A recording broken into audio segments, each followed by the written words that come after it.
ममता ने अपने बेटे को पढ़ा लिखा कर बड़ा आदमी बनाया। अब वो शहर में अपने परिवार के साथ रहता है। एक दिन ममता का बेटा रोहन अपनी पत्नी आलिया से कहता है, अरे आलिया, सुनो, माँ अब से गांव में नहीं रहेगी। वो हमारे साथ यहीं रहेंगे शहर में। उनका कमरा आज नौकर से बोलकर अच्छे से साफ करवा देना। ओह, आज तो मेरी किटी पार्टी है, फिर मुझे जिम और फिर शॉपिंग। ठीक है, कल करवा दूंगी। अच्छा, लेकिन माँ के सामने ये कपड़े नहीं चलेंगे। हाँ, तुम्हें साड़ी या सूट पहनना होगा। अरे बिल्कुल भी नहीं। मेरे मम्मी पापा ने इतना पैसा लगाकर शादी इसलिए नहीं की थी कि मैं अपनी मर्जी के कपड़े पहन ओढ़ भी ना सकूं। अरे चलो, गुस्सा मत हो, लेकिन कुछ दिन तो माँ की खुशी के लिए कर सकती हो ना। लेकिन आलिया मानती नहीं। माँ आती है सिंपल सी साड़ी, झोला और चप्पल पहनकर। अरे रोहन, मैं इनके साथ कैसे रहूंगी? मेरी फ्रेंड्स क्या कहेंगी? ये तो पूरी गंवार लग रही है। आलिया, माँ गांव में रहती थी इसलिए ऐसी हैं।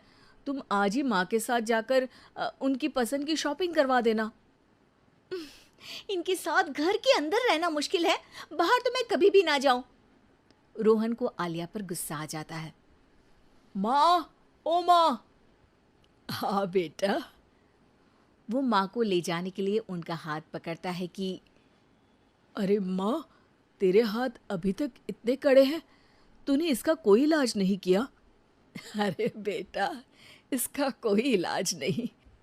वैसे भी मुझे कोई शर्म नहीं कि मेरे हाथ मुलायम नहीं है, क्योंकि इन्हीं हाथों से मेहनत कर मैंने तुझे बनाया है बेटा। अगले दिन माँ, मैं ऑफिस जा रहा हूँ। कुछ लाना हो तो आलिया को बोलकर फ़ोन करवा देना। रोहन के जाने के बाद,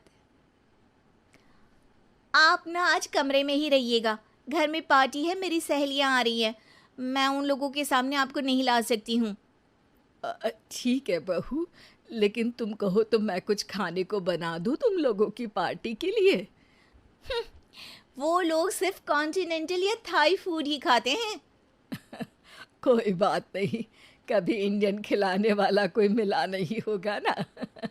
मैं बनाकर कमरे में चली जाऊंगी। जैसे आपकी मर्जी।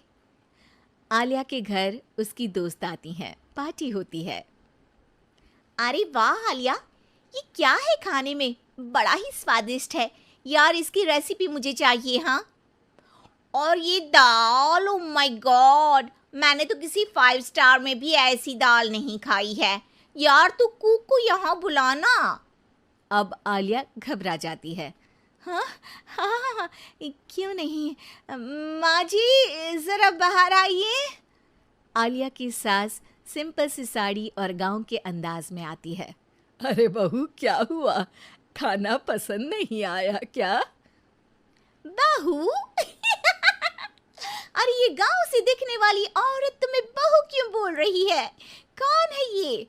वो हमारी नई नौकरानी है। सास बहू की बात सुनकर बहुत दुखी हो जाती है। वो सर झुकाकर जा ही रही होती है कि एक सहेली बोल पड़ती है। अरे कहाँ जा रही हैं माँ जी? वो उठकर उनके पैर छूती है। जीती रहो बेटा। क्या है ना, आपकी शक्ल बिल्कुल मेरी माँ जैसी है। पता है आलिया, मैं शहर पढ़ने आई और फिर शहरी हो गई, लेकिन मेरे माँ पापा तो आज भी गांव में रहते हैं, बिल्कुल इनके जैसे ही हैं। आप यहाँ बैठिए ना आंटी, आप सच में बड़ी खूबसूरत है और आपके हाथ का खाना तो लाजवाब है। काश ये मेरी सास होती। सभी सहेलियां सास को घेर कर बैठ जाती हैं और उनसे खाने की रेसिपी पूछ रही होती है कि तभी घर की बेल बजती है और रोहन आता है। अरे क्या बात है, आज आप लोग हमारे घर में? और ये लोग तो मुझे आलिया से ज्यादा माँ की सहेलियाँ लग रही हैं। क्या ये आपकी माँ है? लेकिन आलिया ने तो कहा कि ये उनकी नौकरानी है और इन्होंने भी नहीं बताया। वो नहीं बताएंगी, क्योंकि उनके लिए बच्चों की इज्जत और उनकी खुशी सबसे पहले है।